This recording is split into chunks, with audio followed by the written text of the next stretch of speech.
Qiz qal'asi. Apang seni nemishqa to'y qilishga shuncha zo'rlaydi. Yana kelib sana nemishqa undaq qiri erni topidi deyman.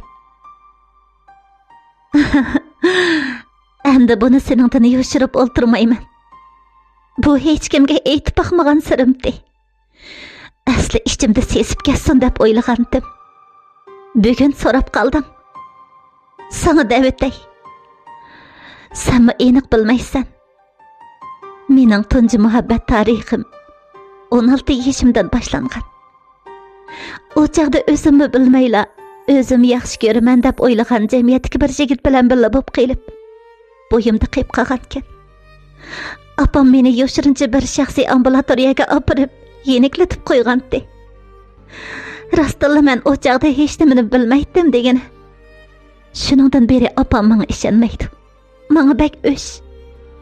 Yana bir qitim uning yuzini to'kishimdan burun tezroq birsiga yotliq bo'lishimni umid qiladi. Lekin o'ylab baqa Dilara. Bu shuncha osonmi? O chaqda o ishlar o'zimni bilmayla tuyuqsiz yuz berib qolgan. Hatto ayol o'tirsidagi ishlarning qandaqligini, o ishlar yuz bersa bo'yida qoldiganligini bilmaydim. Bo'yida qasi qandaq bo'ladiganligini bilmaydim. Qapqarangi operatsiya uyi. Yilqi qo'rqinchli karvat. Yana uning so'quq uskunlari menga hamma narsani bildirib qo'ydi. Bu savallikning kimda ekanligini o'zimmi bilmayman. Oxirgi hisobda hech kimni aybligim yo'q. O'zimning xatoligi deb xatolikni o'zimga qo'ydim. Endi bo'lganda opam meni to'xtamay oldirdi. Mushu holatim bilan bir akishning uyiga qanday kira olayman? Ba'zida to'y qilishni o'ylasam bekli qo'rqaman Dilara.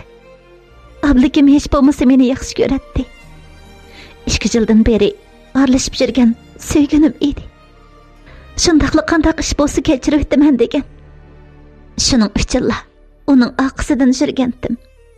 Endi bo'lganda uning uyidagilar meni qabul qilmaydi ekan. Menda uydan chiqib ketishdan boshqa nima amal bor deysan? Men apam topgan o erga tekkinimdan to'y qilmay o'tganim yaxshi emasmi? Shamsiyaning gaplarini anglab, Dilaraning yuragi birdilla qattiq og'rib ketdi.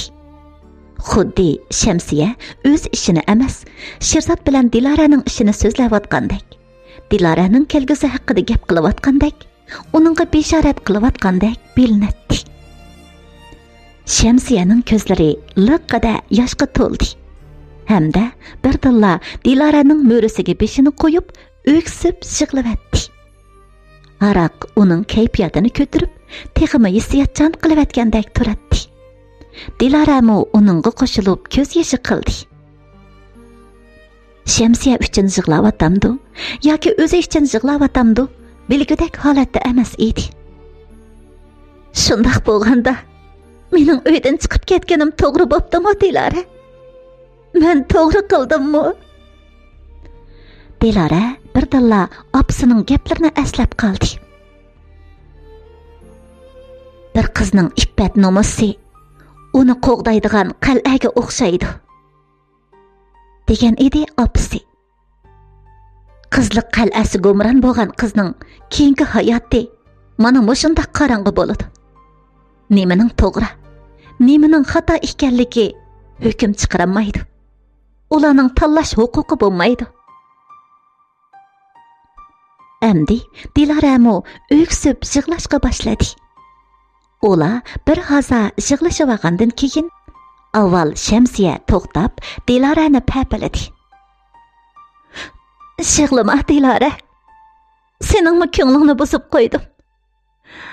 Oxiri deyamagan gaplarimni davilib, ichim bo'shab qoldi. Ata, sening yoningda turaman. Atikashning beletini ep qo'ydim. Atikashda yo'lga chiqaman.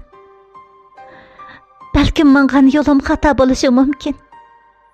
Bir qitim xatolashish, nurg'un qitim xatolashlarning yo'l boshchisi bo'lib qoladi ekan.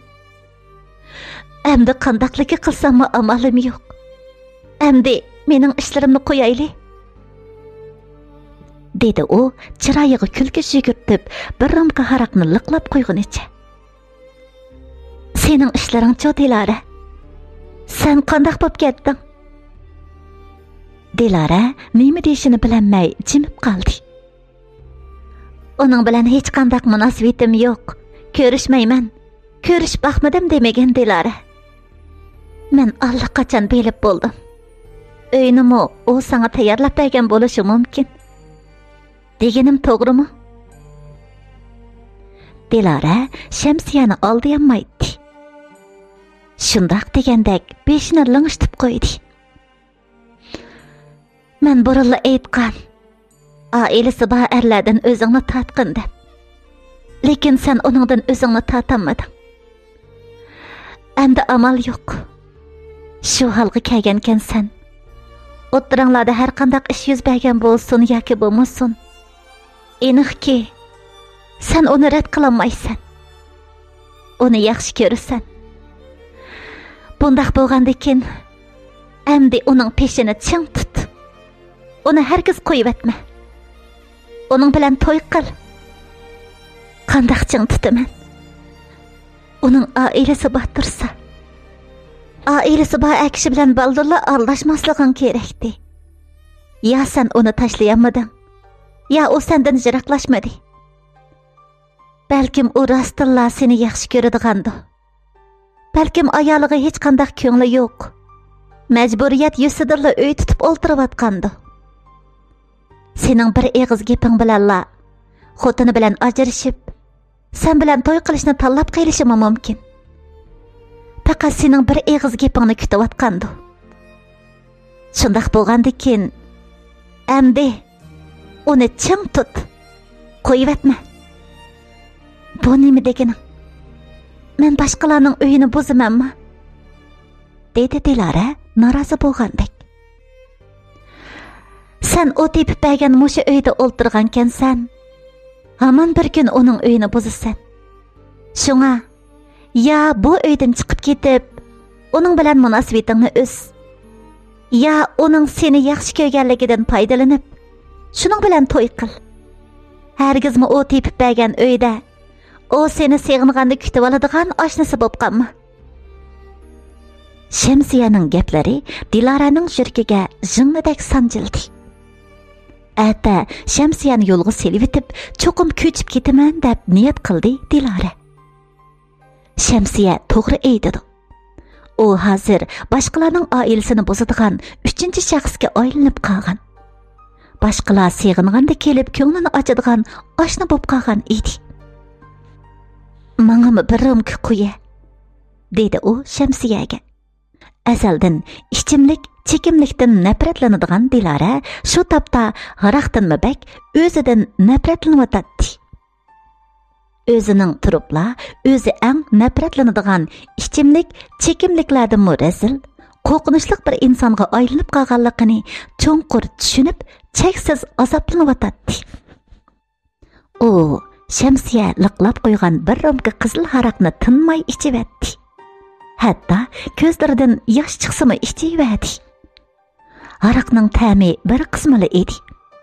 Haraq garchi xushbiroq bo'lsa-mu, ta'mi Dilaraga yoqmadi. Kanaylarni ko'ydirib o'tgan heliqi bir romka haraqni ichgandan keyin Dilaraning qalbidagi pig'allari texmi o'rlashga boshladi. Yana qo'y. Men hayotimda bir qitim masbog'icha ichaman, dedi Shamsiyaga. Bo'ldi qil. Sen ko'nmagan, icholmaysan, dedi Shamsiya uning ko'zlaridan to'xtamay yosh eqiyotgan turqiga qarab echinib. O'zingni bundoq qiynama. Men nimaga ko'nmagan? Dedi Dilara ko'zlaridan taram-taram yosh to'kkanicha. Mana boshqalarga oshna bo'lishga ko'ndim-ku. Qo'y, ichaman. Shamsiya uningga yana birini liqlab qo'ydi. Dilara bu qitim oldingi qitimqidek qiynalib ketmadi. Butun badallari qizig'andek bo'ldi. Ikki qiz to'xtamay so'zlashib, bir tarafdan ichishib, bir tarafdan yig'lashib, o'zlarining qaysi chaqda uxlab qolganini bilishmadi. Yeni bir tang atqandala, ikkaylan o'zlarining masjilikda kirslodala ikki tarafga o'zini tashlab yotganligini, pukilib yotganligi uchun bo'yni va ballarining og'rib ketganligini his qilishdi. Ular navbat bilan munchiga kirib suyunib chiqishdi. Aldirmay nashta qilishdi. Shanba bo'lg'ashqa ular ancha aldirab ketmadi. Hamda o'z qo'li bilan tamoq etib yeyishdi. Shamsiyaning bugun ko'ngli yerim edi. Balkim uzoqcha ko'rish bo'lamasligimiz mumkin, dedi u Diloraga. Balkim mush betim qaytib kelmayman-ku deyman. Buningga hozir bir narsa deyolmayman. Shuncha qaysarlik bilan uydan chiqib edim. Mana endi ko'nglim yerim bo'lyotdi desa. Sirtda sana o'xshash chiroyli qizlarning yolg'iz yashimiqi baktas. Nemish qilsang, o'zingga bakrak ehtiyot qilgin. O'zingni qo'g'da. Amal baharakni ko'p ishma. Xotirjam bo'l. Men o'zimni qanday qo'g'dashni bilaman. Sen mu akşam meni maslikda dedi deb o'ylamay. Mening bergan maslahatimni esingda ching tut. G'ururingni deb o'tirda so'rlib yurib, vaqtni isrof qilma. Ya uyan, ya buyan bo'lib ketgin. Hozir sening u erni jalb qiladigan vaqting. Bir kunlarda u sendan bezor bo'lib qoladi. O chaqda pushaymon qilsangmi amal yo'q. Kechda Dilara uningga hamroh bo'lib, vokzalgacha billa bordi. Endi qaytib ketgin, dedi Shamsiya uni chin quchoqlab turib. Fursat bo'lsa, meni ko'ygili bag'in. Ular bir-biriga qiymagan holda xo'shlashdi. Dilara qat'iy niyatga kelgan edi. Ata cho'qim chiqib ketaman, dedi u o'ziga. Atsi qang'icha uxlavagandan keyin bir tarafdan tamoq etib yegach, bir tarafdan naskeraklarni yig'ishtirdi. Uning o'ziga tava naskeraklari bir jamidan kiyimlari edi xolos. Gerçi bu uyda turgan 3 oyga yaqin vaqt ichida bu uyga obdalla ko'nib mehri tushib qolgan bo'lsa-mu, o'zining izzat hurmatini dafsanda qilmaslik uchun bu uydan chiqib ketishga niyat qildi. Dilara bugun kechda mehmonxonadan yotoq elib, necha kun mehmonxonada turg'ach, muvofiq uy ijara elishni o'ylashib qo'ygan edi. Tayyorligini bitirgan Dilara shu xayollar bilan Sherzod bergan ochqichni qoldirib, eshikni taqab lift oldiga kelganida liftdan Sherzod chiqib keldi.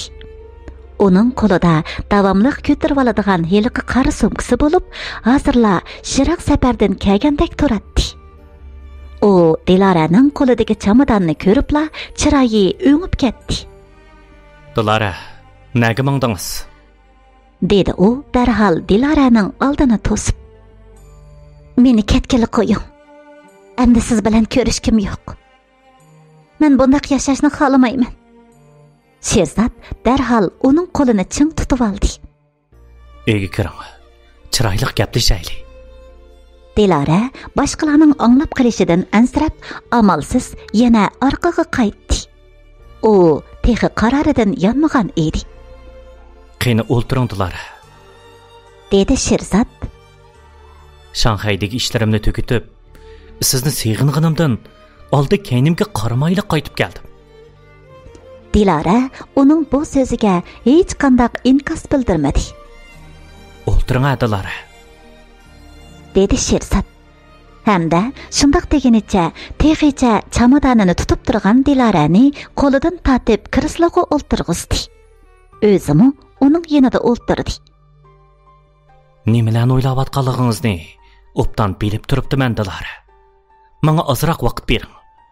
Bu ishlarni cho'qim yaxshi bir taraf qilaman. Qanday bir taraf qilasiz? Mening endi bunday o'g'irliqcha yashig'im yo'q. Mening ko'zimga kirib olmang.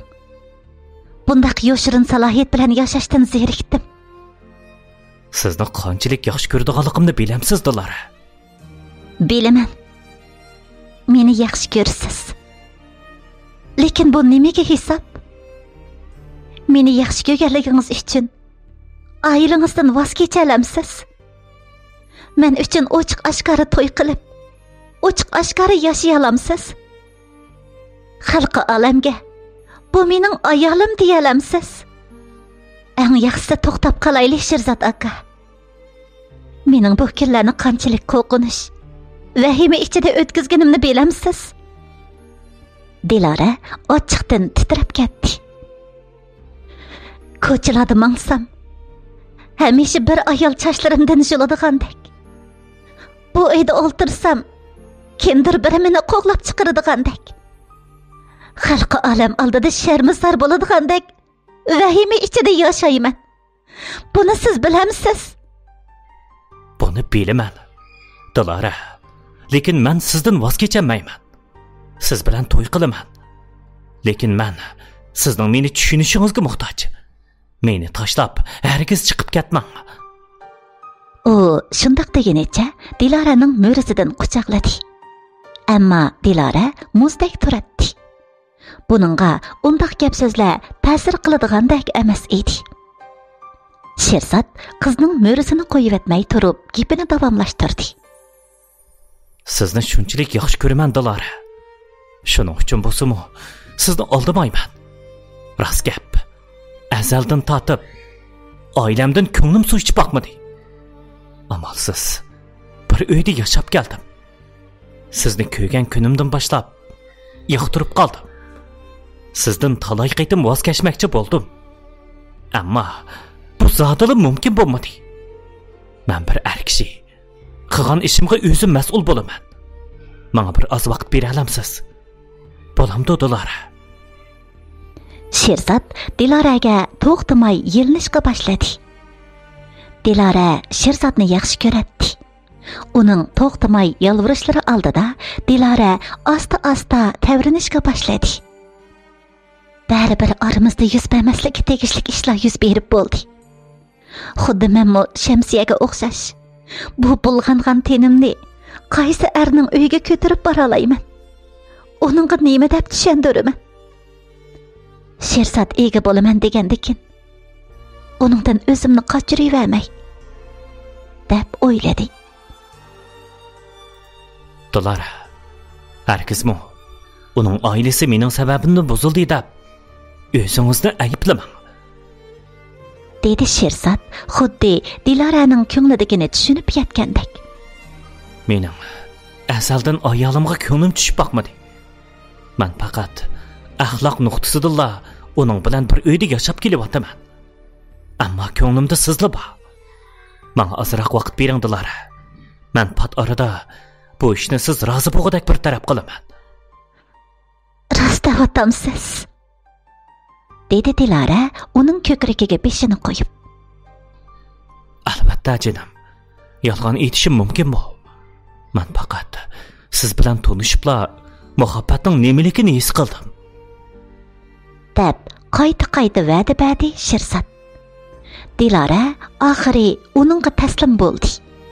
3-shaxs salohiyati bilan Sherzod ayolini qo'yib etkicha uni kutib turishga qo'shildi.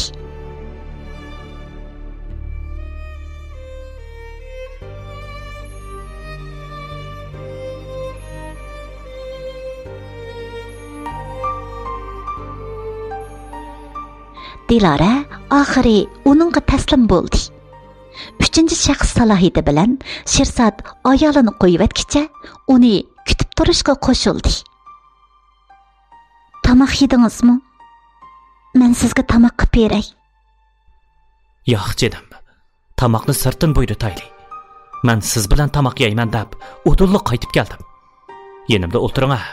Menga mushundoq o'tirib basangizni kifoya. Sizni hargiz tomoq yetkazmayman. Sherzod shundoq deganicha ikkalanga tomoq buyurtdi. Andin Dilarani quchoqlab uzoqdan uzoq mehri bilan sevdi. Dilaraning butun badani suvdek erib ketdi. U butun ixtiyorini Sherzodga topshirgan edi. Ola shu holatda qizg'in muhabbat huzurini sirvatqanda buyurtgan tamoqlari keldi. Sherzod qiyammagan holda Dilarani avaylab quchog'idan tushirib ishga qarab mangdi.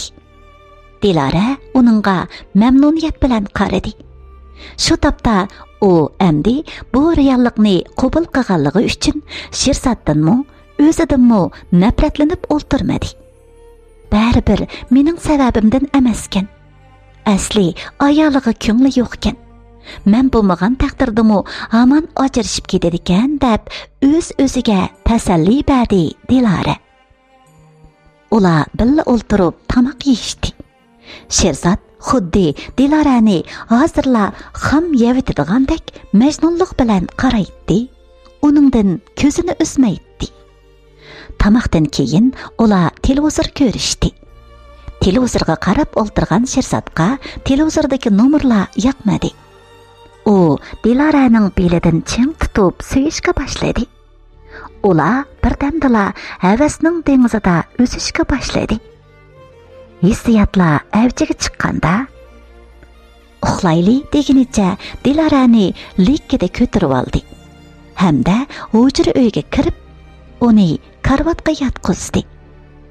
Lekin qaynoq hissiyotlar avjiga chiqqanda Dilara nemishqidir uningga to'xtamay qarshilik bildirdi. Yo'q, birla bo'g'im yo'q. Chiqib keting. Dedi Dilara uningdan o'zini qochirib. Yana nim bo'ldi? Dedi hayajonda o'tdak kiyinayotgan Sherzod umidsizlanib. Menga yana ishonmayapsiz? Yo'q. Dedi Dilara hamda Sherzodning bo'shab qolgan paytidan foydalanib, ta'tir o'rilib, tugilib yetib oldi. Amisi nemishqa? Dedi Sherzod Dilaraning orqasidan uni quchoqlab turib. Bo'yimda qilishidan qo'rqaman. Dedi u qizarganicha. Xotirjam bo'ling-a. Bir qitimdili undaq bo'ladigan ish nada bor? Bu ishlarni zodala o'ylab taqmagan Dilara oqshom Shamsiyaning hikoyasini anglagandan keyin qo'rqib ketgan edi. Shamsiya ko'rgan kunni ko'rib, operatsiya karvatiga chiqib, azob ichida yotqudek madori yo'q edi. Xotirjam bo'ling-a, undaq bo'lib qolmaydi. Dedi Sherzod yana uni o'ziga tortib. Lekin endi umo sal bo'shab qolgan edi. Nimishqa undaq bo'lib qolmagudek? Yo'q. Men bak qo'rqaman. Dedi Dilara teg'imi tugilib. Bo'pti. Amisi bugun mushunda uxlab qolaylik. Kelar qitim men sizga dori kirib beray. Dedi Sherzod amalsiz hayajonlarini besib. U qizning jahil mijozini obdan belatdi. Zo'rlik qilib uni qo'ldan chiqarib qo'yishdan ansiraydi. Mehrga tashna qizni birdan-bir qo'lga keltirdigan, eritadigan usulning muhabbat va sabrchanlik ekanligini Sherzod burunla bilib bo'lgan edi. Ular ashu holatda jimmida yetib ketishdi. Sherzod o'zining kam aqlligini ayblab, bir qitimliq fursat ketganidan ichi pushib, uzoqcha uxlayolmadi. O'rnidan turib ketay desa, qizning yana sarangligi tutib, uyni tashlab chiqib ketishidan ansiradi. Keyingi qitim kelganida Sherzod rostilla bir quta dori og'ash kelgan edi. Bu Germaniyada ishlangan bak yaxshi dori. Buni ishlatsangiz, har jihatdan xotirjam bo'lasiz. Kunda faqat bir talla yeb qo'ysangiz kifoya. Shuningdan keyin Sherzod Dilarani pat-pat izlab keladi. Dilaramo endi seg'inish ichida Sherzodni kutadigan bo'ldi. U Sherzodning o'zi aytganidek bu masalani eng tez sur'atda hal qilishini kutib o'tadi. Sherzodni yaxshi ko'rganligi uchun uning bilan yoshirin holatda uningga oshna bo'lib yashayotganligimi uningga ancha ig'ir bilinib ketmadi. Biz pat arada to'y qilamiz. Ularning oilasining buzilishiga men sababchi emas. Shuncha yil uy tutib, erining ko'nglini tutolmagan ayol sababchi, deb o'ylaydi Dilara. U ashu xayollar bilan kimlargadir o'xshab kelayotganligini sezmaydi. Dilara bu ishning patroq bir taraf bo'lishini, uning tezroq yanida bo'lishini, bu yoshirin munosabatning tezroq oxirlashishini umid qiladi. Sherzod bilan ochiq oshkora yashaydigan bir kunning kelishini to'rt ko'zi bilan kutadi. Yolg'iz qolgan ba'zi kunlarda shunchalik g'ayribliq his qiladi. Kunlar to'xtamay o'tib o'tadi. Sherzod har qitim kelganida "Menga ozroq vaqt bering" degan gapni unutmaydi. Bu ozroq vaqtning zodi qanchalik vaqt ekanligini Dilara zodili bilmaydi. U kutadi. Umid ichida Sherzodning bu ishlarni vaqtida bir taraf qilishini kutadi. Ana shundoq kutishlar ichida u to'satdan shundoq bir ishni bayqab qoldi. Sherzod faqat har qitim Shanxayga mengishning oldida uning uyida bir oqsham qo'nib ketadi. Ondan Shanxaydagi ishlarni tugatibla, apala-shapala qaytib keladi-da, Dilaraning yanida bir oqsham yetib, yana qaytib ketadi. Urumchida turgan mezgillarda Dilarani zodil izlamaydi. Ajaba, bu nimadan darak beradi? Urumchida turgan mezgilda u izchil ayoli bilan bir uyda turadi. Bu nimishqa Dilaraga ayolimdan ko'nglim suv ichmaydi deb aytadi. Uningda zada nima sabab bor? Dilara cho'nqirroq o'ylamoqchi bo'lganida xuddi yuragiga pichoq sanjilgandek azoblanib ketadi-da, shundaqdimi Sherzodning va'dasiga ishonishga tirishib, yana bir mezgil kutay deb o'z-o'ziga madad beradi. Uzunga sozilgan qishmi o'tib ketdi. Dilaraning opasi va bova momisi birlikda kasal ko'rsatgach, Dilarani yo'qlab kelmoqchi bo'ldi. "Qachon kelasizlar?" so'radi, ham xushal, ham tashvishga cho'mgan Dilara. "Bir 2 kunning ichida mengishimiz mumkin." Sherzodda ayni chog'da Dilaraga bermay ep qo'ygan bir tal oshqush bor edi. Xohlagan vaqtda uyga kelib, Dilarani yo'qlab ketadi. Cho'nglar uyda bor vaqtda uning kelib qolmasligi uchun Dilara uni askartib qo'yman deb Sherzodga telefon qildi. Bu kechda uxlash oldidagi vaqt edi. Sherzod telefonni olmadi. Dilaraning ko'ngli birdilla yerim bo'ldi. Bu gapni bugun aytmasa, ati aytavasimi bo'ladi. Lekin mushu gapning o'rnida Dilaraning hayot mamatiga taqiladigan bir gap bo'lgan bo'lsa-chi. U chaqdimi Sherzod o'xshashla telefonni olmaydi. Shu kecha Dilara toza yaxshi uxlayolmadi. Turlik oxiri chiqmas xiyollar uni to'xtamay qiynaydi. Uningga va'da berganigami yerim yil bo'lay dedi.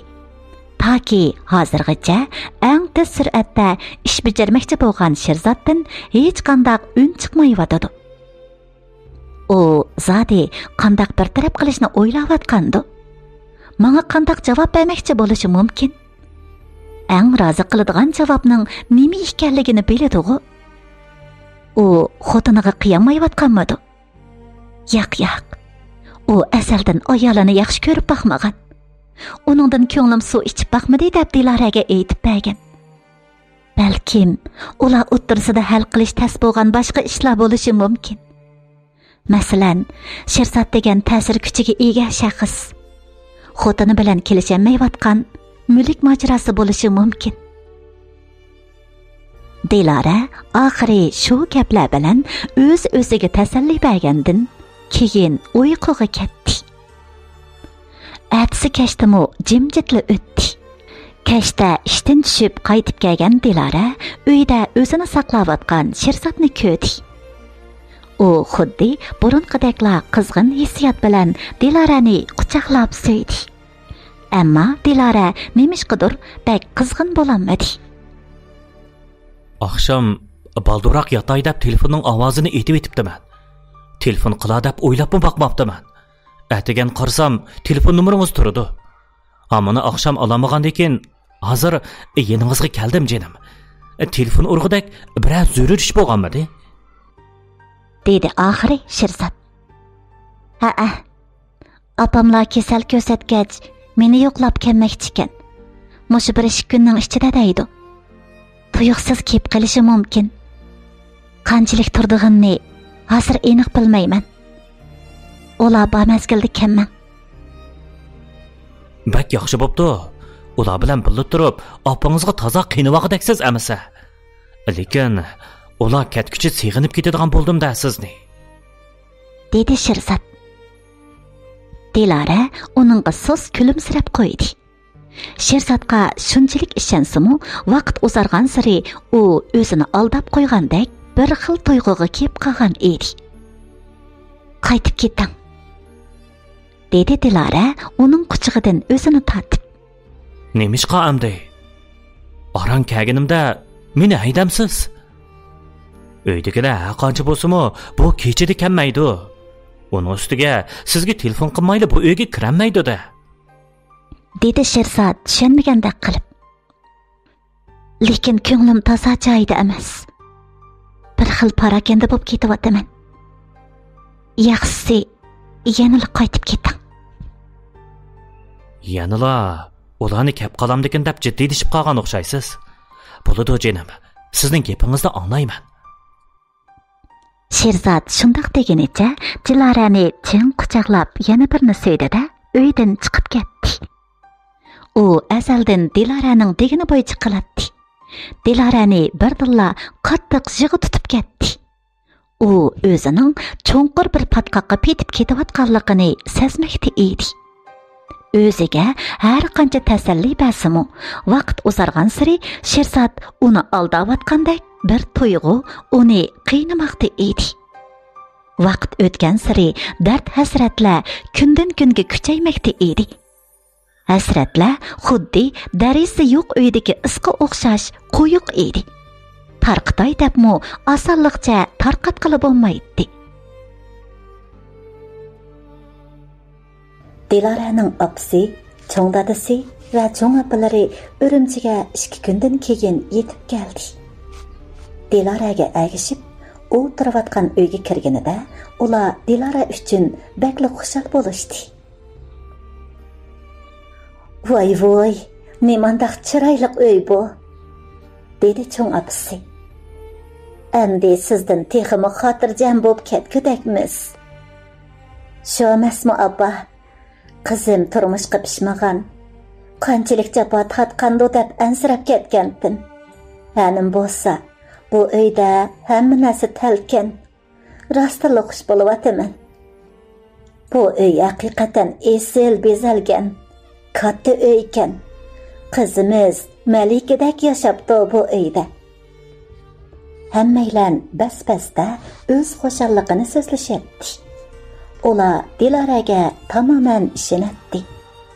Ularning nazarida bu uy Dilaraning chatalga chiqib ketgan bir do'stining uyi edi. Hargizmi Dilarani oshnasi elib bergan uyda yashayotdi degan xayol ularning kallasiga kiribmi chiqmaydi. Dilara ularning nazarida saf va pok edi. Dilara bularning maqtashlarini anglaganida qalbining bir yerlaridan azob his qildi. Lekin bu uning eng baxtli kunlari bo'lib qoldi. Kunda opasining atgan tomoqini yeyish uchun tushlik aramdami azaldan qochiliq tomoq yeb ko'nib ketgan Dilara uyga kelib, opasining o'z qo'li bilan atgan mazali tomoqlaridan huzurlansa, kashlari endi burunqi chaqladagidek aldirmay mangmasdan ishdan tushibla, uchibla uyga qarab mang'atdi. U eng suyimlik odamlar bilan birga yashaydigan bu hayotning bir minutini isrof qilg'isi kelmaydi. Navra qizining mushundoq cho'ng shaharda ko'zga ko'ringan o'rinda ishlayalishidan cho'ng dadasi va cho'ng opasimi xushal edi. Ular bir kuni Dilara bilan opasini o'ltirg'izib, oldiga bir tal kartani qo'ydi. Kartada 450 ming yuan pul bor edi. Gerçi buningdek esil uy kelmasimi, o'zingga loyiq kelgidek muvaffaq uyning bir qismini to'lab bo'lsimi og'ashtirgan qizim. Yaxshisi o'zingning uyi bo'lsin. Kishining uyi har qancha chiroyli bo'lsa-mu, sana asqatmaydi. Dostun tuyuqsiz qaytib kelsa, beshingni tiqadigan yer tepish uchun aldirab qolasan. Deyishdi ular. Diloraning demiqi etishqandek bo'ldi. Cho'p-cho'ng bo'lib qolgandimi, ularning o'zi uchun bosh qatirishi Dilorani ham xo'shal qildi, ham o'ng'aysizlantirib. Cho'ng dada, cho'ng oppa, sizlarmi yashinib qoldinglar? Sizlarda qolsin. Men tirishib ishlab, keyin bank qarz elib uy setib olaman, dedi Dilora. Tapqanlarimiz o'zimizga kengri yetadi. Endi bizmi qerib qoldik. Bu jonda umidmi qolmadi. Ko'zimizning ochiqchiligida musha orzuyimizni bo'lsa-mu amalga oshirib olayli. Ömrimiz bo'lsa, to'yingni va bolalaringni ko'ramiz, dedi cho'ng opasi. Dilora ularni qoyil qilamagandan keyin kartani opasiga sundi. Hozircha bu sizda turib tursin. Avval men bahasi o'rni muvofiqroq uyni topay. Ondan ikkimiz pulni birga to'laylik, dedi Dilora. Ma'qul, dedi opasi. Meningmi otag'anlarim bor. Shu chaqda biraqli to'laymiz bo'lmasa. Diloraning yuragi issiq bo'ldi. Mana bular Diloradan qilganlari uchun mangu manfaat talab qilmaydiganlar edi. Yana bir kuni kechda Dilora ishdan chiqqanda opasining chiroyining sal boshqacha ekanligini his qildi-yu, ortiqcha bir narsa demadi. Opasi kunlardagidek bak xushal emasdek turardi. Tamoqdan keyin Dilora, ikkimiz talla bozorga chiqib, keraklik narsa-keraklarni olib chiqaylik, deb Diloraga ishorat qildi. Ular talla bozoridan ozgina narsa-keraklarni setib olgandan keyinmi opasining chiroyi zotili ochilmadi. Oppa, sizga bugun bir ish bo'ldimi? Bu nima? So'radi opasi. Onun qo'lida yilqi chaqda shirsat ib kelgan g'amildorlikdan saqlanish dorisi turardi. Garchi dorining ustidagi xatlarning hammasi degidek chet el yozig'i bo'lsa-mu, opasi bilib olgandek qiladi.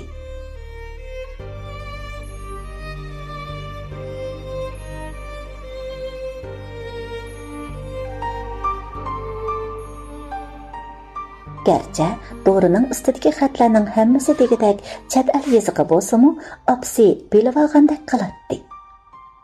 Diloraning yuragi qattiq qilib qoldi. Hamda o'zining beg'amligidan o'kindi. Ammo darhalla aqlini ishlatib, chiroyiga kulgi ko'rdi. "Opa, men bu uyni bir do'stimning uyi degandim-ku. Buni menmi ko'rgan. Lekin do'stimning bo'g'ashqa tashlavatmay qo'yib qo'ygandim. Yanala joyiga qo'yib qo'yayli. Uning hech bir narsaga cheqilmayman", deb tushundirdi. Yuragidagi eg'ir bir toshni elib o'tgandek o'qtardi opasi.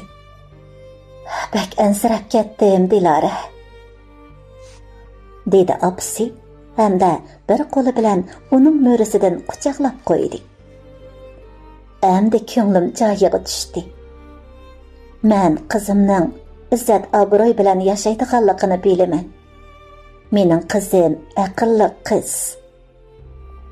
Dilora opasining gaplariga kulib turgan bo'lsa-mu, lekin uning gaplaridan yuragidan tomchi qon oqdi. Yuragi qattiq og'ridi. Men opamni oldidim deb o'ylagan Diloraning shu topda o'zini qiymi-chimi qilaversa-mu, dadi chiqmaydi. Bu azobni faqat Dilora his qila oladi. Diloraning uydagilar bir oy turgandan keyin Dilora bilan xo'shlashib qaytib ketdi. Dilora toki poyezd qo'zg'alguncha ularning "Qaytib keting" deganiga qo'shilmay qarab turdi. Poyezd qo'zg'alib toki shiraqlab ko'zdan g'oyib bo'lganga qadar turgan Diloraning birdalla ko'zidan taram yosh oqdi. Uning nima uchun yig'laganligi o'ziga ayon edi. uydagilarni yo'lga selivatgandan keyin Dilara uyga qaytib keldi. Shuncha keng, ozoda va chiroyli uylar uningga shuncha sovuq va mehrsiz bilindi. Cho'ng apisi to'g'ri aytibdi. Boshqalarning uyi qanchalik cho'ng, qanchalik chiroyli, qanchalik esil bo'lishidan qat'iy nazar, yanala boshqalarning uyi. U mangu sana asqatmaydi. Uning hozirgi turmushi qadarsiz va e'tiborsiz turmush edi. U Sherzodni yaxshi ko'rdi. Sherzodga ishonadi va Sherzodni kutadi. Ammo Sherzod nada? U sig'inganda kelamdi. Beshiga kun tushganda soyiband bo'la olamdi. Dardlarga hamdam bo'la olamdi. Biladiğine faqat Dilarani o'zi sig'ingandalik keladigan Sherzod. Dilaraning Sherzodni sig'inishi bilan kari yo'q Sherzod. O'zining havoyi havaslari uchun keladigan Sherzod. Ammo Dilaraning orzu armonlari bilan kari yo'q Sherzod. Dilara hasrat ichida kirisloda ustida tugilib, tizini quchoqlaganicha uzoqqa o'ltirib ketdi. Uning Sherzodning va'dlariga bo'lgan ishonchi borgan sari yo'qolib ketayotdi. Eng tez sur'atda degani zodi qanchalik? Uni Dilara bilmaydi. U endi bir erning uyining buzilishini to'rt ko'zi bilan kutadigan bir shalliq ayolga aylanib qolgan edi. Yolg'izlik Dilarani yemakda edi. Qayg'u va hasratlar tugashtirmakda edi. U eng oxirgi g'ayratining zodi qachongacha davomlashadiganligini bilmaydi. Soda saroyda Sherzod va uning ayolini tasodifiy uchirtib qolganga qadar Dilara uningdan umidini uzmagan edi. Shu kuni yakshanba bo'lib, Dilara yolg'izlikdan zerikib, soda saroylarni aylanib yurgan edi. Tonish bir sama uning ko'ziga chiliqdi. U darhol o'zini chetga elib qaradi. Sherzod shunchalik tortmaliq va chiroyli bir ayol bilan 3-4 yoshlar atrofidagi o'maq bir qizni yetilab manqat. Hammaylarning chiroyida tabassum. Ayol nihoyatda oddiy ko'rinadigan, ammo esil kiyingan bo'lib, qarmoqqa esil oilaning xonimi ekanligi butun turqidan chiqib turadi. Sherzodning ko'ngli suv ichmaydigan ayoli shumidi? Dilara toki ular oldidan o'tib, soda saroydan chiqib ketkichi bo'lgan arliqda gangirg'inicha ularga qarab turib qoldi. Shu topda Dilara aniq his qilib yetgan edi. Sherzod uni oldigan. U hargizmo Sherzodning qalbini utanmaydigan, Sherzodning ko'ngli suv ichmaydigan ayol emas. Kulimsirgan chiroyidan chiqib turdi. U muhabbatga to'yingan, to'limi baxtlik bir ayol. Sherzod faqat o'zining havoyi havaslari uchunla Dilarani izlab kelyotdi. Qarmoqqa ular shu qadar baxtlik. U mangu o'z ayolidan voz kechmaydi. Bu qitimqa uchrashib qilishning Sherzodning ayoli Zulfiyaning maxsus Dilaraga bu baxtlik bir oila manzarasini ko'rsatib qo'yish uchun tayyorlanganini Sherzodmi Dilarani bilmaydi. Ularning ishini Zulfiya Sherzodning yonjug'idan chiqib qolgan yiliqi olmos ko'zlik o'zikning taloni orqali bayqab qolgan edi. Hiyligar tulkidak zodali quyruq tutqizmaydigan Sherzodning beg'astligidan uning yonjug'ida qolgan talonni, uning chopinini kiyim ishkobiga ratlayotgan Zulfiya tuyuqsiz bayqab qoldi.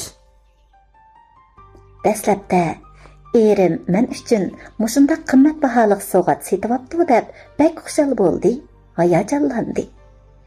Erining qimmatbaholiq olmos ko'zlik o'zikni qo'liga taqab qo'yishini intizorlik bilan kutdi. Kunlar o'tib. Necha hafta saqlabma baxti. Oldidagi bayrammi o'tib ketdi. Sherzoddan sovg'a tama qilib olamagan Zulfiya oxiri uni unutib qoldimikin deb turtibmi qo'ydi. Bugungi choyda Zulfiqar ayolining qo'liga kichikgina olmos ko'zlik uzuk sep qo'yib edi. So'rindagi ayollarning ko'zidan o't chiqib ketdi danga. Ha, shundaqmi? Menimcha, kelar yillik tug'ilgan kuningizda olmos ko'zlik uzuk so'q qilay. Dedi Shirzod chayini ichgach televizorga qarab.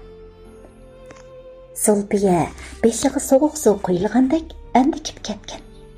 Achchig'ida tinolmay qolgan bo'lsa-mu, o'zini besib olib, chandurmay dedi. Mening sevimlik erim bak yaxshijimi? Undaqda o'zikni o'zingiz tanlab olamsiz yoki men tanlamdim? Albatta siz tanlaysiz. Sizning ko'zingiz bak o'tkir. Sizning tanlig'ingizni olib beraman. Bolamda xotin. Shirzod yanada parvosiz edi. Shu kecha Zulfiya o'yan-bo'yan o'rilib, zodala uxlayolmadi. U Shirzodning birini tepib olganligiga shaksiz ishondi ham bakla azoblandi. Shirzod uning oliy maktabdagi saboqdoshi edi.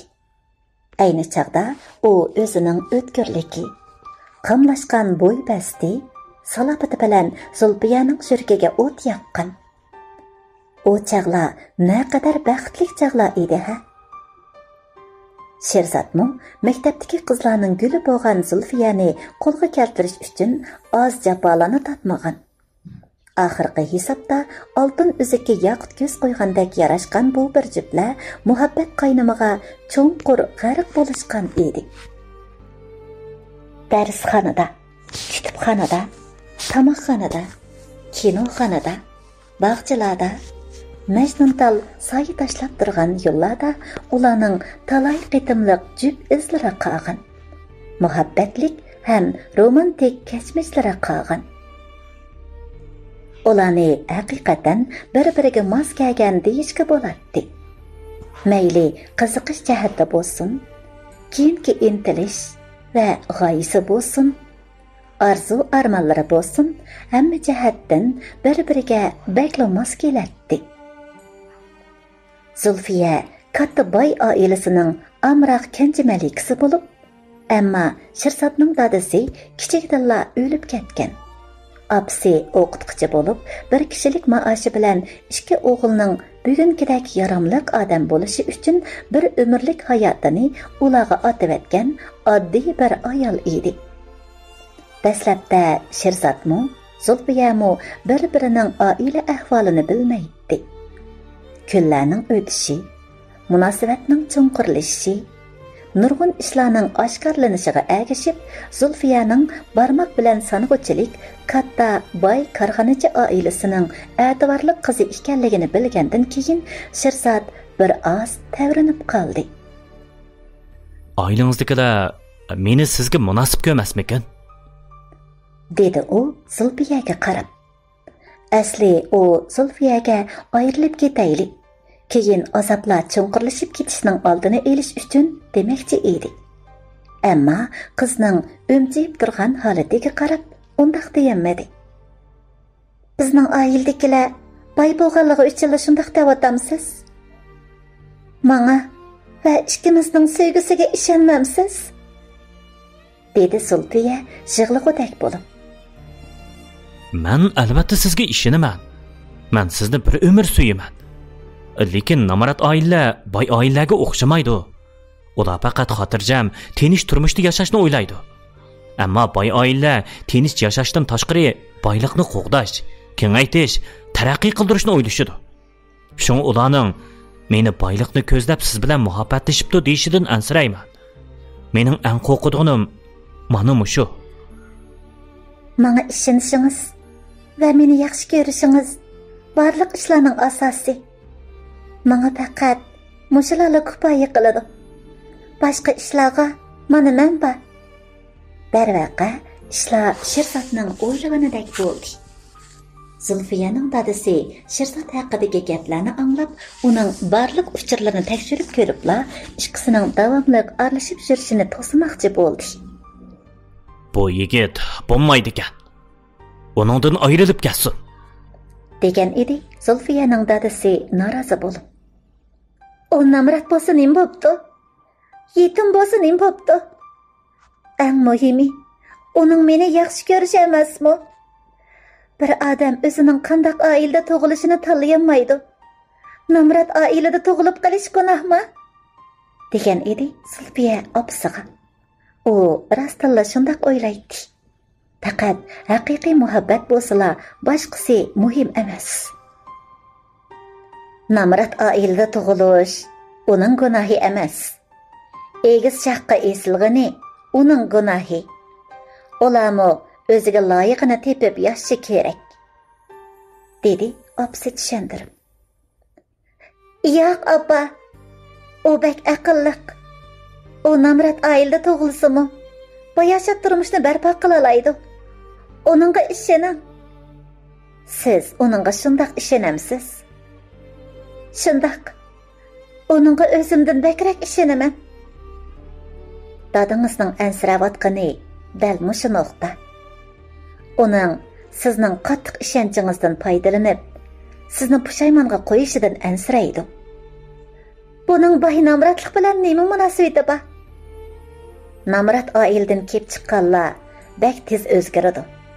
Aslini unutib qoladi. Yo'q, opa. Sherzod undaq odam emas. O bizning boylig'imizni ko'zlab meni tanlamagan. Biz tanishganda o meni bilmaydi. Albatta, bizga boshqalarning boyligi lozim emas. Muhim bo'lgani, akangiz chet elga chiqib o'ltiraqlashib qoldi. O qaytib kelishni xohlamaydi. Biz faqat sizga haqiqiy ko'ynadigan, yaxshi yomon kunlarda sizdan voz kechmaydigan, bizdan qolgan mushu egilikni rivojlantira oladigan kuyovga ehtiyojliq. Sherzod dalsizlar degandek talabga tushadi, opa. O'zi oliy ma'lumotliq, bilimlik, samimiy, kishiga qora sanmaydi. Eng muhimi, meni yaxshi ko'radi. Zulfiyaning qayta yalvurishi bilan oxir uydagilar ularning to'yga qo'shilgan bo'lsa-mu, dadasi necha yillargacha uning sadoqatsizlik qilishidan ansirab, shirkatdagi eng muhim ishlarga uni tortmagan edi.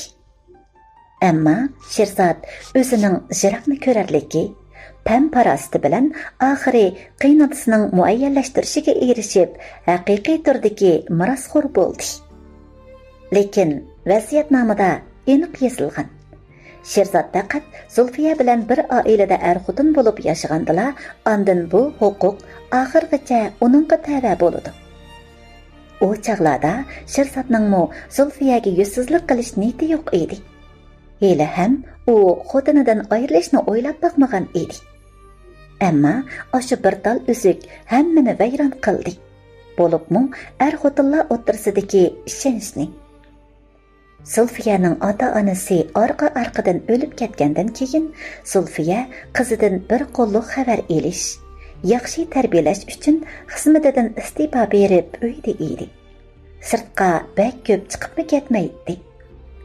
Oilam, erim va bolam deb borlig'ini atab yashayotgan bu ayolga erining bu yuzsizligi haqiqatan ig'ir keldi.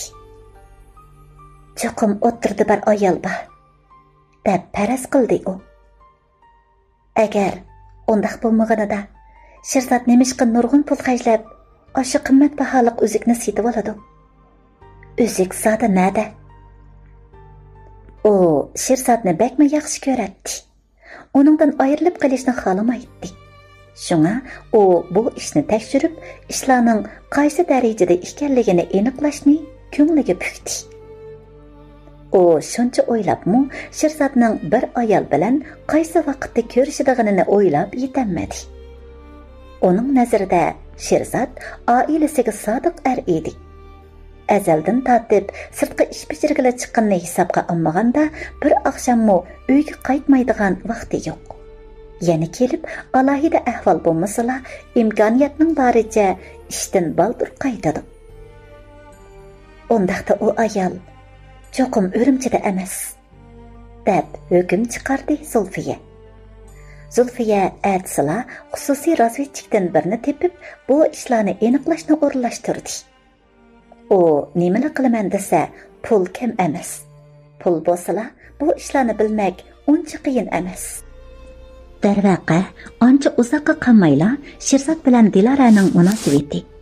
Qizning haqiqatan burun Shanxayda o'quvchi ekanligi, hozir Urumchida xizmat qiladigani, uning o'ltirayotgan uyini Sherzodning setivag'ini. Sherzodning har qitim Shanxayga menish va kelish vaqtida qizga bir kecha hamroh bo'ladigani hammasi oshkora bo'ldi. Sherzodga shu darajada ishongan Zulfiyaning ochiqdan o'ta yerilibdak bo'ldi. Sherzoddan ajrashib, hamma mirosini tortib olishni, Dilorani qo'g'lab chiqarib, sharmisor qilishni o'yladi. Bu unchalik qiyin emas edi. Hamma paktlar qo'lida. Bu ancha tas emas.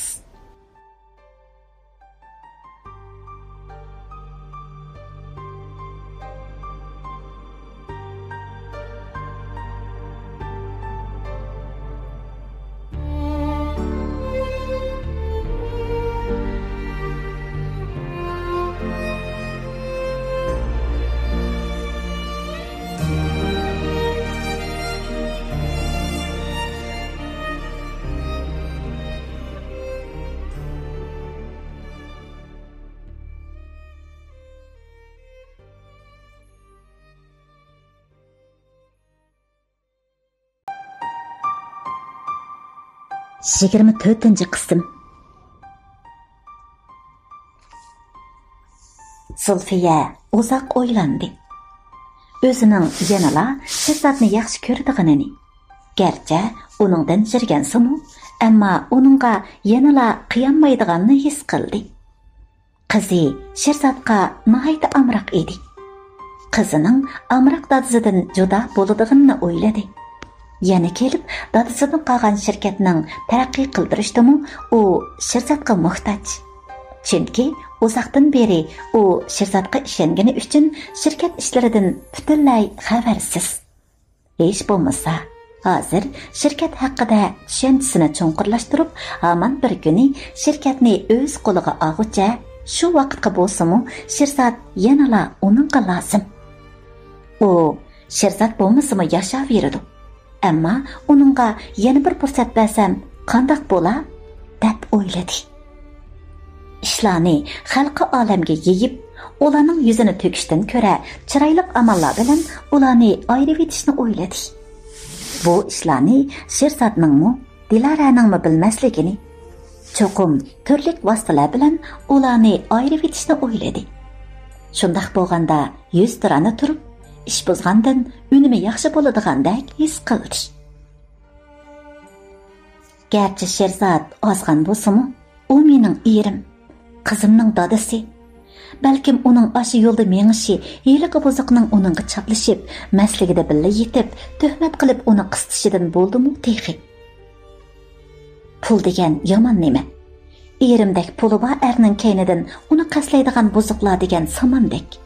Buningga bir nima demak tas. Avval ularni ayirib etish kerak. Agar Sherzod uningdan ayrilib bo'ldi qilmay, yana yo'ldan chiqqanda, ondan adablasam bo'ladi. Bu qitim bir fursat beray. Balkim xatoligini tuzata, deb o'yladi u. Shunda qilib, Diloraning orqasiga odam sep qo'yib, u savdo saroyiga borganda bir oila kishilarining baxtli qiyofatini uning oldida namoyon qildi. Qasdan Sherzodga telefon qilib, uning hamrohligida qizining kelishga xeyli vaqti bor tug'ilgan kuni uchun kiyim setib oldi. Dilara rostilla umidsizlandi. O'zining qanchalik og'ir xatolikka yo'l qo'yganini, Sherzodning o'zini oldiganini to'nib yetdi. Garchi Diloraning bu uyda turishga endi toqati qolmagan bo'lsa-mu, Sherzodning o'zini nobud qilganligini o'ylab, uni mushundaqla qo'yib etkisi kelmadi. Eng bo'lmaganda uning bilan 100 tirani bo'lishib, uning nima uchun o'zini oldiganligini, nimishga qarab qilganligini so'rab boqqisi kelib, yana chidab saqlab turishga majbur bo'ldi. Nemishqikin yaqindan bo'yan Diloraning kayfiyatimi nachar. Uning ustiga odatimi qalaymag'allashib ketgan edi. Sababini bilish uchun doktorxonaga borgandan keyin bir qator tekshirishlarni qildirgan Diloraga yaqindan beri hormonliq tarkibi intayin yuqori bo'lgan dori ishlatgandek qilasiz. Badaningizdagi hormonlar qalaymiqallashib ketibdi. Qaysi dorini ishlatgandingiz? deb so'radi doktor. Tushdan keyin dorini ep kelay, dedi Dilora. Hamda atayin uyga berib, heliqi homildorlikdan saqlanish dorisini sumkasiga soldi. U bir yildan beri buningdan boshqa dori ishlatmagan edi. U yana doktorxonaga berib, heliqi homildorlikdan saqlanish dorisini elib ko'rsatdi. Bu dori allaqachon ishlatish cheklangan dori.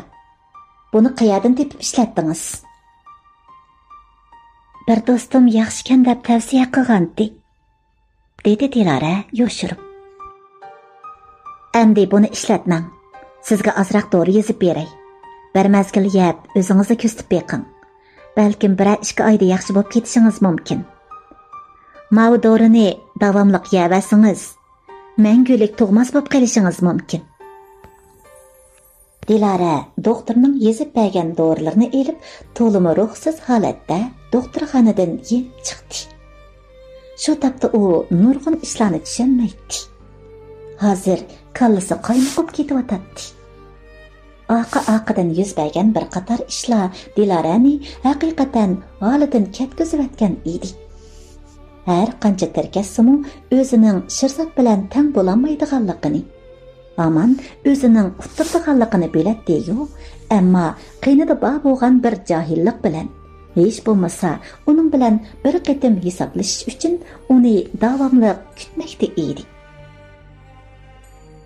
Hayot xuddi uning sabr toqatini sinayotgandek qiladi. Diloraning uydagilarning ketganligini aytib, Shirzodga telefon qilg'isi kelmadi. U Shirzodning hamma ishdan xabardorligini, uzoq qolmay o'zini izlab keladiganligini biladi.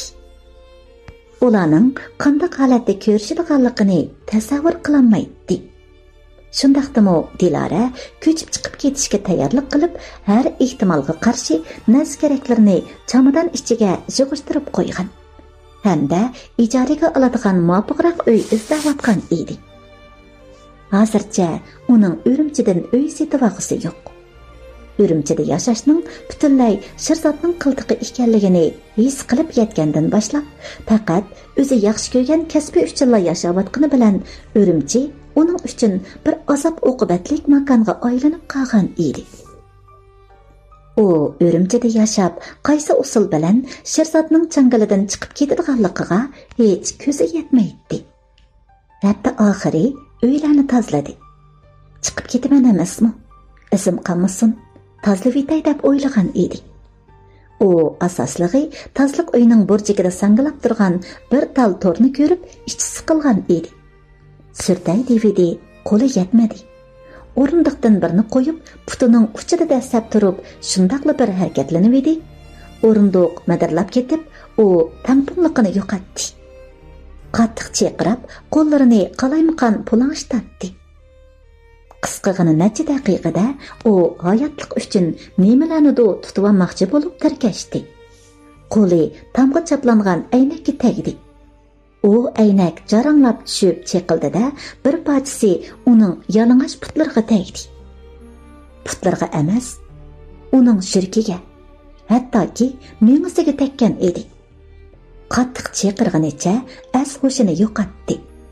Necha minutlardan keyin qattiq og'riq azobida hushiga kelgandila, putidan oqqan qonning ostidagi oq farfur qish ustida xeyli bir yergacha yeyilganligini ko'rdi. Qattiq og'riq uni midirlig'ila qo'ymaydi. Bir hayotliq uni o'z qo'yniga chillaydi. Shiraqda opsi uni chaqiryotdi. O'sha daqiqalarda uning ko'z oldida faqat opsi bor edi. Dilora o'miligicha tozalik uydan chiqdi. Qon jilandak iz qoldirgan edi. Dilora ming daslikda qo'lini so'zib, bayila kresloga qo'ygan so'mkasini tatdi. Ondan telefonini oldida jiddiy qutqizishga telefon qildi. Shu tapda u barliq maqduridan ketgan edi. Lekin u bundaqla yetib qolsa bo'lmaydi. Eshikni echish kerak. Eshikni echish kerak. Dilara o'milaydi. Dahshatlik og'riqda u hech narsani bilmaydigan holatga kelib qolgan edi. 2000 qadam musofini bosgandek nihoyatda uzoqda besib, eshikni to'lg'igancha eshik tubida hushidan ketdi. Dilara hushiga kelganda o'zini kasalxonaning korridorida ko'rdi. Bir qo'lida o'qil suyuqligi ming'atdi. Yana bir qo'lini bak tasta ko'tardi. Barmoqlarida heliqi olmos ko'zlik uzuk uning taqdirini masxara qilayotgandek so'g'uq nur chechib turadi. Sestra qiz kirib keldi. "Uyg'ondingizmi?" deb so'radi kulimsirab. "Qanchalik uxladin?" "Hozir dushanba, tushdan keyin bo'ldi." Dilara esiga oldi. Vaqa yakshanba tushdan keyin yuz bergan. "Hech narsam yo'q. Telefon qilib olsam bo'lamdi." "Ma'qul." Sestra qiz shundoq deganicha Dilaraning yonidagi to'mpichkani ochdi. "Ma'bu sizning sumkangiz, telefoningiz. Tunugun sizning yoningizda ekan. Hamma narsa to'liqmikan? Qarab beqing." Dilara yenik tinib oldi. "Rahmat. Telefon qilib olay." Onunğa xeyli ko'p telefonlar kelgan. Asosligi xizmat o'rnidagi xizmatdoshlari uni izlagan. Yana Shamsiya telefon qilgan.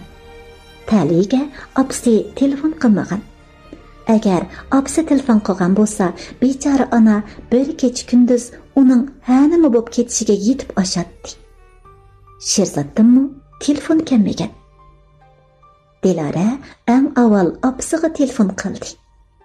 O'zining salomat ekanligini, opsini sevganligini dedi.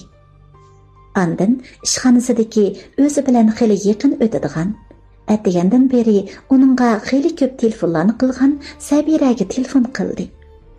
Uning telefonini elibla Sabira jiddiyla so'radi. "Men bo'ldi, Dilara? Bak izlab ketdik. Bak ansirdik sizdan." "Men doktorxonada yaralandim." "Qaysi doktorxonada? Men hozirla boray." Dilara bugun tunji qitim o'zini bakma g'ayrib va tayanchsiz his qildi. Uning o'rimchida hech kimi yo'q edi. U Sherzodni allaqachon tizimlikdan o'chirgan edi. Uzoq qolmay Sabira uning yonida paydo bo'ldi. Dilaraning sarg'aygan chiroyiga qarab ich og'ritdi. "Idoradagi hammaylar bildi sizning hodisaga uchirganingizni. Boshliq sizning xotirjam davolansin, biz ertagacha hal so'rab boramiz" deydi. "Rahmat. Ularga aytib qo'ying. Avar bo'pshirmasin. Pat arada yaxshi bo'lib ketishim mumkin." "Zodi nemish bo'ldi, Dilara? Siz yolg'iz bo'lg'achqa xabaringizni ololmay bek ansirab ketdik."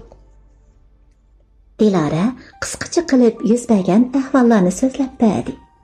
Puti eg'ir yarlangan bo'lib, aynak bak chunqur kirib ketgachga necha jipliq tikilgan edi. "Voyay, ilmi peshoningiz o'ngkan. Yolg'iz yashash nima degan qo'rqinchliq?" dedi Sabira. "Ay, tezroq to'yimizni qilib bo'lg'udakchimi?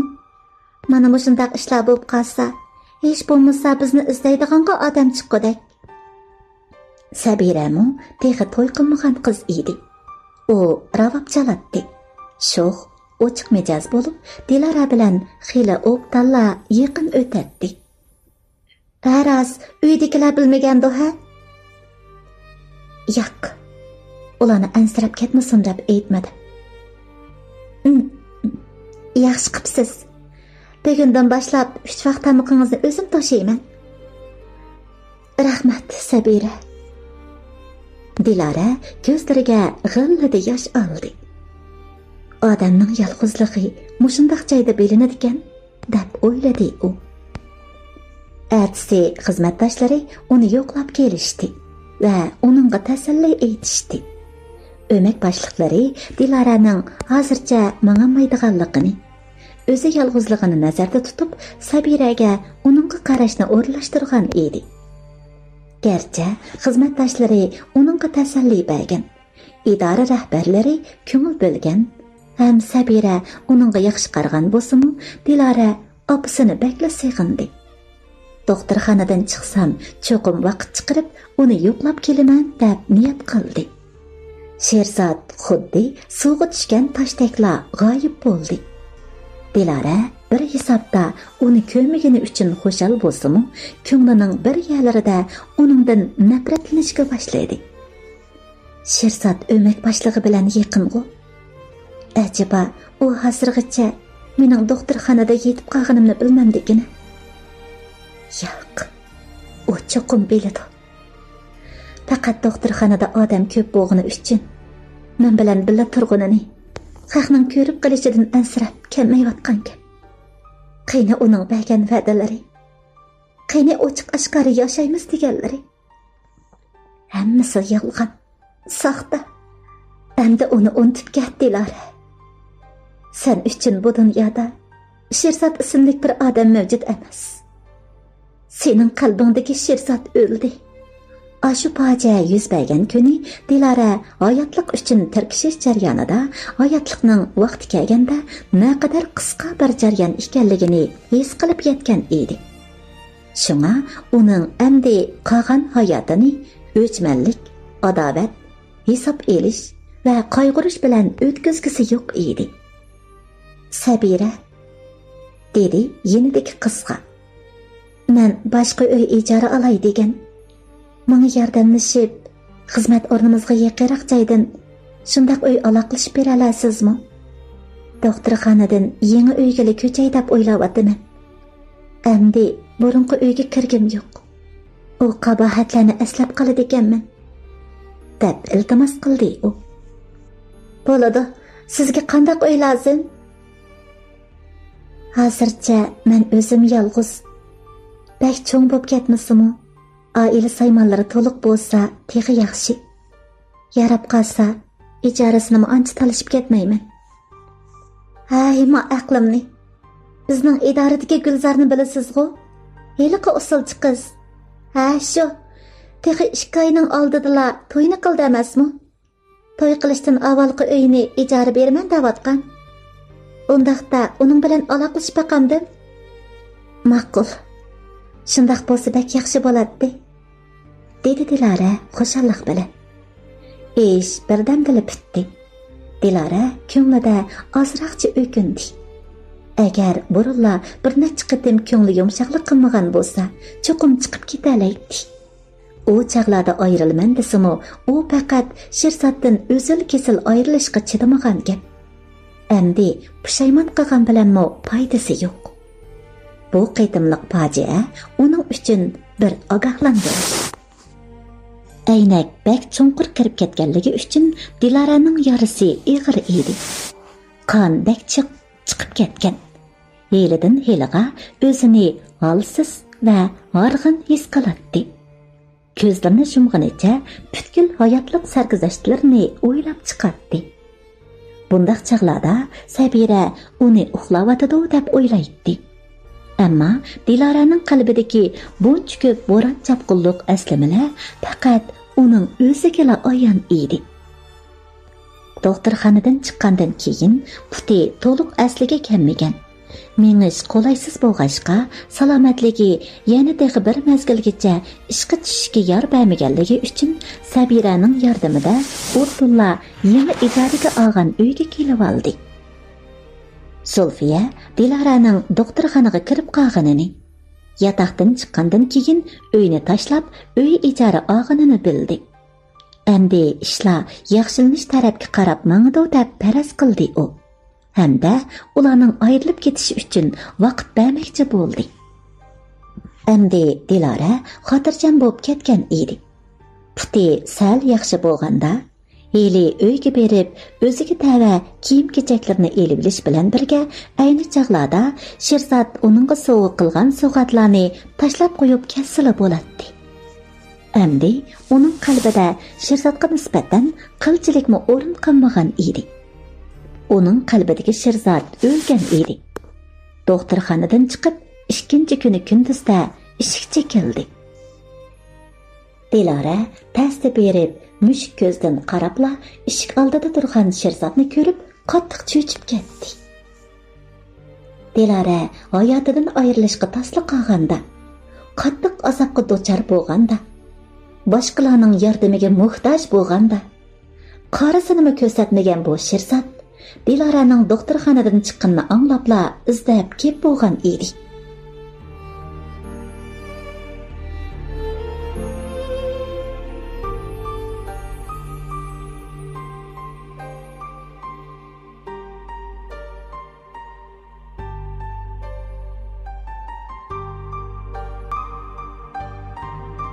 Yigirma 5. qism. Boshqalarning yordamiga muhtoj bo'lganda, qarasini ko'rsatmagan bu Sherzod Dilaraning doktorxonadan chiqqanini anglabla izlab kelib bo'lgan edi. Dilara tomga yo'linib birdan turgandan keyin darhol orqasiga yondi. Ishik oldida uzoqcha turgan Sherzod oxiri Dilaraga telefon qildi. Dilara darhol telefonni taqavatdi. Biroz soatcha uni saqlab, ishikni to'la chekkan Sherzod oxir ketib qoldi. Uning pallanpaydan tushgan oyoq tivishi jiroqlashgandala, Dilara oxir yenik tinib oldi. Gerçi bugun Sherzod ketgan bo'lsa-mu, uning yana qanday tasodifiyliklarni o'rlashtirganligini Dilara bilmaydi. Bugun ketgan bilan ati yana kelamdi, buni bilmaydi. Gerçi Dilara hammani unutib, hayotini qaytadan boshlab yashashni o'ylagan bo'lsa-mu, Sherzod uningga bu fursatni bermaydigandek qiladi. Dilara bakmo azoblandi. Mushundaq bir odamni yaxshi ko'rib yurgani uchun, shundaq bir odam uchun o'zining borlig'ini qurbon qilganligi uchun o'ziga ochchig'i keldi. Dilara mangu uydan chiqmay o'ltirmaydi. Telefonimi mangu taqoqliq holatda turmaydi. Atsi Sherzod yana keldi. Bu qitim u usulini o'zgartgan bo'lib, ishikni chekmadi. Balki ishikda turib Dilaraga quchir avatgan edi. Dilara, men ishikning oldida sizni bakli sig'indim. Meni kechiring. Holingizdan xabar olamadim. Lekin men bularning hammasini to'liqlab beraman. Dilara ochiqdan bo'g'ilib ketdi. Bu odam nomussizlikda haqiqatan chekidan oshgan edi. Dilaraning uningga ishini, uningga agishib, uningga barlig'ini atab o'tib ketgan vaqtini qaytarib bera olamdi. Vayron bo'lgan qizlik iffat nomusini qaytarib bera olamdi. Lekin Dilara tishini tishiga tishlab hech qanday inkos qaytarmadi. Uning Sherzod bilan yo'ztirani bo'lsa-mu yoki uning gaplarini anglag'usimi yo'q edi. U o'zining endi Sherzodga erib ketmaydiganini biladi. Ammo bu odamning chiroyini ko'rgisi yo'q. Sherzodning o'z hayotidan to'liq chiqib ketishini umid qiladi. Dilara, o'ttirimizdagi mehr muhabbat bilan o'tgan kunlarni unutib qolmang. Yaxshi o'tgan kunlarimizni unutib qolmang. Mendan ranjiyotganligingizni bilaman. Menga ishining. Men cho'qim uning o'rnini to'ldirib beraman. Dilara kukib talqon bo'lgan g'ururi va chaylangan iffat nomusining qaytlanmaydiganligini biladi. Men kunda kelaman Dilara. Sizning hamon bir kuni bu ishikni ochmaydiganligingizga ishonmayman. Men sizni so'yaman. Men sizdan hargiz ayrilamayman.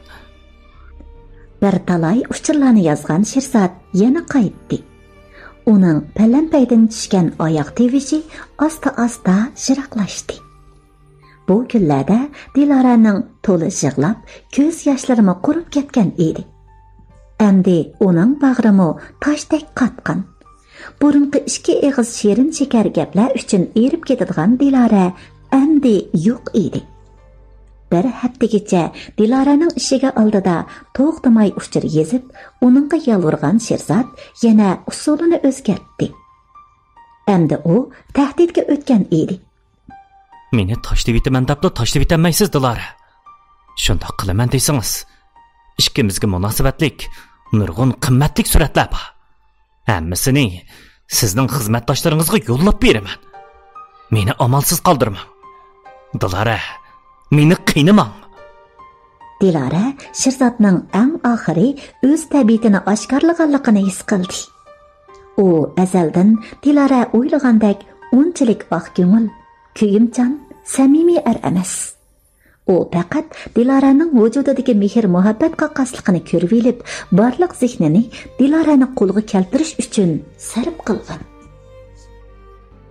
Oq ko'ngillik, mehribonlik, kuyimchanlik uning saxta niqobi xolos. Nima degan razil inson. Arqadalla Sherzod Dilaraning yalang'och yotgan suratini yo'llab berdi. Dilara uning qaysi chaqlarda o'zini suratga tortib olganligini bilmaydi. Uning hamon mushundaq bir kun uchun, bir umr o'zini olqinida tutib turish uchun oldin tayyorliqqa borligini to'nib yetdi. Hayvon, deb tilladi Dilara ichida. O'zining mushundaq bir nomussiz er uchun o'z muhabbatini otganligini o'ylab, qattiq o'kindi ham nomus qildi. Pushaymon o'tlari uning butun vujudini kuydiratdi. Meni sizdan ayrilishga qistamang, Dilara. Sizdan ayrilganda bu yana sarang bo'layli dedim. Sarang bo'lsam, o'zimni kontrol qilolmasligim mumkin. Siz o'ylab boqmagan oqibatlar yuz beradi. Xalqning oldida yuzingizni qandoq ko'tarib yurisiz? O'ylanishga 3 kunlik vaqt beraman. Dilara, esingizda bo'lsin. Faqat 3 kun. Sizni suyaman, Dilara. Dilara o'zini xuddi bir olvastining changalida turgandek his qilib, amalsiz holatda Shamsiyaga telefon qildi. Darhol kel. Shamsiya, hozirla bo'yaq qilmang. Men hodisaga uchradim. Odamni qo'rqitmasang-chi, Dilara, nima qilyapsan?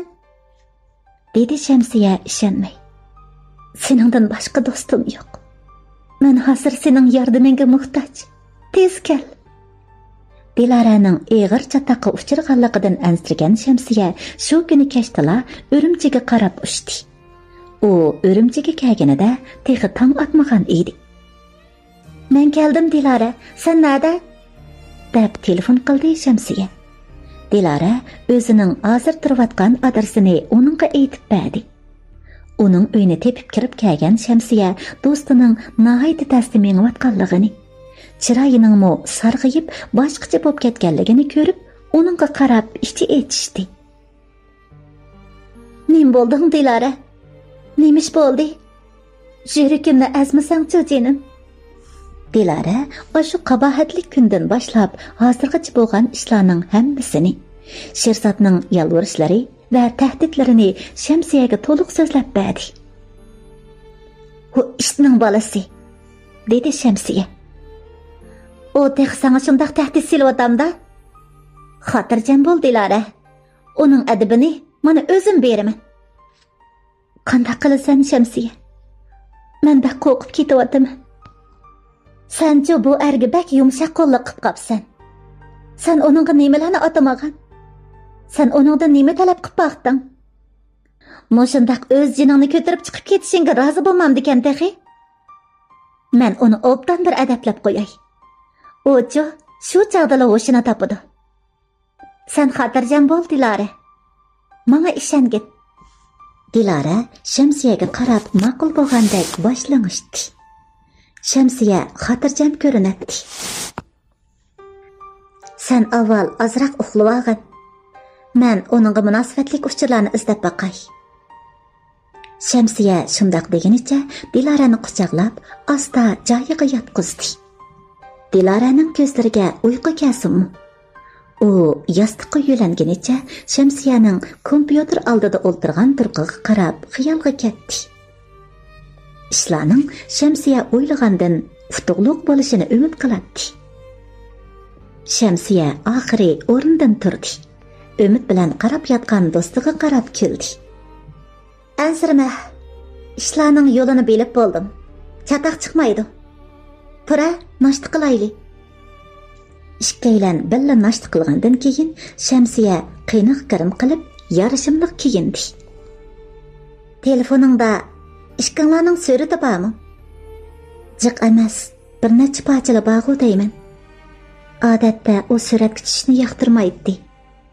Bir parcha bo'lsa yetarlik. Şemsiye shundoq degenicha Sherzod bilan Diloraning birga tushgan o'z tatim rasmlaridan necha parchani o'z telefoniga ko'chirdi. Endi sen xotirjam tomog'ingni yeb, televizor ko'rib, obdan aram al. Mening yaxshi xabarimni kutgin, dedi Şemsiye o'rnidan turib. O'tinib qalay Şemsiye, hargiz aldiraqsanlik qilma. Bilaman. Seni hargiz o'tirg'i chiqarib qo'ymayman. Menga 100% ishonsang bo'ladi. Şemsiye uningga tasalli berdi. Sana o'zimga ishongandimmi bakrak ishonaman Şemsiye. Lekin qo'rqib turibman, dedi Dilara ansiz holda. U Şemsiyening Sherzodni xato mo'ljarlab qo'yib, ishni buzib qo'yishidan ansiraydi. Uning asosiy materiallarini tepib bo'ldim. Kallamda planmi aniq. Hozircha sabrchanlik bilan saqlabdir. Men cho'qim bu ishni sen o'ylagandimi yaxshi bir taraf qilaman. Şemsiye shundoq degenicha sirtqa mangdi. Dilara bek ko'p umid kutmaydi. Sherzod keyingi hayotida uning ko'ziga kirib-olmasa, uni parakanda qilmasalar, shuningga rozi edi. Ammo Şemsiyening sal ochig'i yomon. Bir ishga kirishib oldimi, voyaga yetkazmasa, bo'ldi qilmaydiganligi ko'ngliga ayon bo'lg'achqa, Dilara sal tashvishlanadi. Ham yomon oqibatlarning yuz berishidan ansiraydi xolos. Bu kuni Dilaraning ishigimi chekilmadi. Uningga Sherzoddan uchirma kelmadi. Şemsiye'ga necha qatim telefon qilishni o'yladi-yu, uning muhim ishlarga ta'sir yetkazib qo'yishdan ansirab, telefonmi qilolmadi. Kechda Şemsiye xo'shal holda bir muncha yeydigan narsalarni elib qaytib kirdi. "Ish bitdi", dedi u Dilarani quchoqlab. "Qanday bo'ldi? Qanday bitkizding?" so'radi Dilara aldirab. "Endi-chi, o seni mangu izdamaydi, ham parakanda qilmaydi. Kela, avval tamoq yegach paranglashayli. Haqiqatan atagandan beri gelingdan tamoqmi o'tmagandi?" Şemsiye Dilarani obdan biladi. Dilara bir ishni ichiga elib oldi-mu, osonlikcha ko'nglidan chiqarolmaydi. Hatta bu ish yaxshilikqa yuzlanmaguncha ishtihosimi tutilib qoladi. Ishkaylan billa o'ltirib g'azalandi. "Obdanroq ye, qarg'ina chiroyingga sarg'ayib ketibsan", dedi Şemsiye Dilarani zo'lab.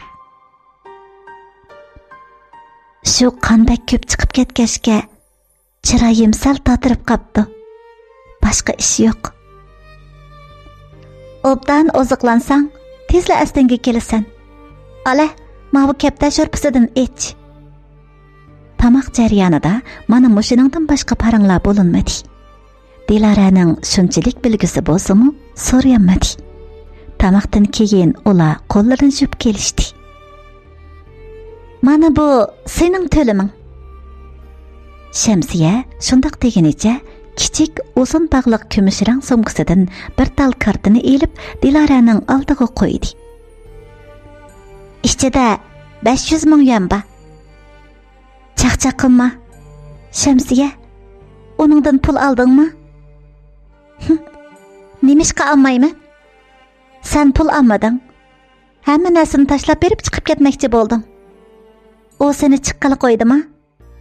Yo'l qo'ydimi? G'ururingni hurmatladimi ya? Mana endi obdan bo'ldi. pul orqali jazosini tatdi. Undaq odamlarcha pulni bak cho'ng biladi. Sening g'ururing, sening muhabbating, qayg'u hasrating uningga nisbatan hech nima emas. O'zidan o'ziga to'yg'izdigan, hoshini topqizdigan birdan-bir usul pul xarjlatish. Dedi Shamsiya mug'ambarlik bilan. Onun pulini sodiq qanday olding? Dedi Dilara texmi jiddiylashib. Albatta tahdid silib olmamdiman. O sana qanday usul qo'llangan bo'lsa, men oningga shu usul bilan qaytirib berdim shu. Qanday qilib? Dedi Dilara hayronlik bilan. Atdigan ishkinglarning bir-biringlarni quchoqlashib turgan bir necha parcha suratinglarni tayyorlab oldim. Andin katta ayribxonadan birga kirib telefon qildim. Siz Sherzod apandi bo'lamsiz? Menda intayin muhim uchur bor. Hozirlik keling. Shundaq deb keladigan joyning adresini aytib berdim. Xizmatim aldirash. Vaqtim yo'q. Dedi u po'ja holda. Bo'pti. Amsa keyin bu uchur oshkorlanib ketib qolsa, mendan ranjimang. Debla telefonni qo'yib etdim.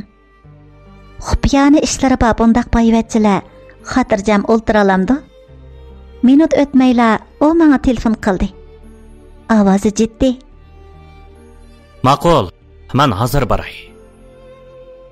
O shundaq deb uzoq o'tmay ochiq bilan, hayba bilan kirib keldi. Qani, aytinga, nima uchun? Dedi u menga. Men ishkinglarning suratini uning oldiga tashladim. Buni biraylan xonimingizga sotmoqchi ekan. Uning chiroyi gapimni anglab tatirib, ondan qardab ketdi. Men faqat uning bu suratning xotini oldida oshkorlanib ketishiga e'tibor beradigan yoki bermaydiganligiga tavakkul qilgandim. Amaliyotda atdigan materialdami ko'rib bo'ldim degina. Bu dangliq shirkat asli uning qiynatisiga tava. Ayoliga maras qolgan. Xotinidan ayrilsa, hech nimasi qolmaydi uning. Ammo uning chiroyiga qarab bilib oldim. Uning ishqilarining munosabatini hargizmi oshkorlig'isi yo'q. Xotiniga bildirgisi yo'q. Xotini bilan ajrashqisimi yo'q. Buni nereden topdingiz? Dedi u achchiqlab, ham suratni yirtib Sherzod apandi, bu faqat bir talla surat. Yana boshqa suratlarning o'ttirga chiqishidan qo'rqmamsiz? Deganimcha yana bir parchani oldiga tashladim. Bo'ptamsa, ikkimiz hamkorlashamoqdakmiz. Meningcha, xonumingiz hamkorlashishi mumkin. Deganimcha o'rnimdan turishga tamshaldim. Hamkorlashaylik. Qanday hamkorlashimiz? Sharti faqat pul. Bu suratni ta'minlaguchi eg'ir qiyinchilikqa qapti. 500 ming yen bersangiz, qayta o'ttirga chiqmaydi. Hammasini ko'z oldingizda o'chirib o'taman. Nemanchi ko'p? Bo'ldi, hamkorlashamoqdakmiz. Dedi u o'rnidan turib. Meningcha bu pul sizga hech nima emas. Lekin siz chiqarmagan 500 ming yuanning o'rniga xonumingiz 1 million chiqarib qilishi mumkin. Dedim men uni zanglik qilganimcha, yana bir qatam o'rnimdan turib. Sherzodning chiroyi tatirib ketgandi. Bu bir ommaviy so'rin bo'lmaganda, u cho'qim meni ochig'ida bir nima qilib atgan bo'ladi. Amalsiz tishini tishiga tishlashga majbur bo'ldi. Kelishayli. Pulning soni bak ko'p bo'lib ketibdi. Dedi u yana. Amal yo'q. Men hozir shunchalik pulga ehtiyojliq. Agar siz chiqarmasangiz, boshqa usul bilan topsam bo'ladi.